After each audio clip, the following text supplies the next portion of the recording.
ಅಡಿಚ ಹಂಗೆ ಮಜ್ಜಿ ಎಲ್ಲ ಆರಾಮ್ಲ ಹೊಡ್ರಿ ಒಂದು ಲೈಕ್ ಒಂದು ಸಬ್ಸ್ಕ್ರೈಬ್. ಕೊಹ್ಲಿ ಅಣ್ಣ ಏನು ಆಡ್ತೀರಿ ತಿಂಡಿಲೆ ಬರ್ತೀರಿ 3 ರನ್ ಹೊಡಿತೀರಿ ಹೋಗ್ತೀರಿ.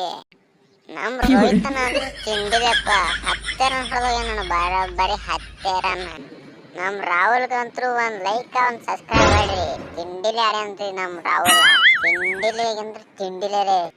ಇಲ್ರಿ ರಾಹುಲ್ನ ನೀವು ರೀ ನಿಂದಿರ್ತೀರ, ನೀವು ನಿಂದ್ರಲ್ರಿ. ಬರ್ತೀರಿ 10 ರನ್ ಹೊಡಿತೀರಿ ವಿಕೆಟ್ ಹಾಕ್ತೀರಿ. ಆ ಕೊಹ್ಲಿ ಅಣ್ಣ ಅಂತೂ ಹೇಳಬೇಡ್ರಿ, ನೀವು 3 ರನ್ ಹೊಡೆದು ಹೋಗ್ಯಾನ ನೋಡ್ರಿ. ಏನು ತಿಂಡಿಲೆ ಹೊಡಿತೀರಪ್ಪ. ಇಲ್ಲೋ ರಾಹುಲ, ನನಗೂ ಬಾರಿ ಗೊತ್ತಾಗಲಾಗಿತ್ತು. ಭಾಳ ಗೊತ್ತಾಗಿಲ್ಲ. ನಾವು ಸ್ಟೇಡಿಯಂ ಹೋಗಿ ಹೊಡಿತೀನಿ ಅಂದ್ರೆ ರಾಹುಲ್ ಭಾಳ ಡೇಂಜರ್ ಆಡಿದೆ ನೋಡಿ ನೀವು ಗೊತ್ತಾ. ತಿಂಡಿಲೆ ಮತ್ತು ಅವರಿಗೆಲ್ಲ ಭಯನ ಹೊಡಿಸಿಬಿಟ್ಟಿದ್ಲ. ಮತ್ತು ಏನಿಲ್ಲಪ್ಪ ಕೊಹ್ಲಿ ಅಣ್ಣ ರೋಹಿತಣ್ಣ, ನೀವು ಇರೋದಕ್ಕೆ ನಾವು ಅಂಜೋದಿಲ್ಲ.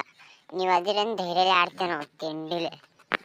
ರಾಹುಲ್ ನಂದು ಹಂಗೆ ಆಡಿಲ್ಲೋ, ಫುಲ್ ಹೊಟ್ಟೆ ತುಂಬ ವಡಾಪಾವ್ ತಿಂದ್ಬಿಟ್ನಿ. ನಿಂತು ಆಡಕ್ಕೆ ಬರಲಾಯ್ತು ನನಗೆ. ಅದಕ್ಕೆ ಬೀಸಿ ಹೊಡಿಬೇಕನ್ನ ಕಡೆ ಕೆಲ್ಸ ಕೊಡ್ಲಿಲ್ಲ ಅದು. ಇರಲಿ ಬಿಡ್ರಪ್ಪ, ಅದೇ ಮಾತಂದ್ರೆ ಒಂದು ಲೈಕ್ ಒಂದು ಸಬ್ಸ್ಕ್ರೈಬ್ ಮಾಡಿ.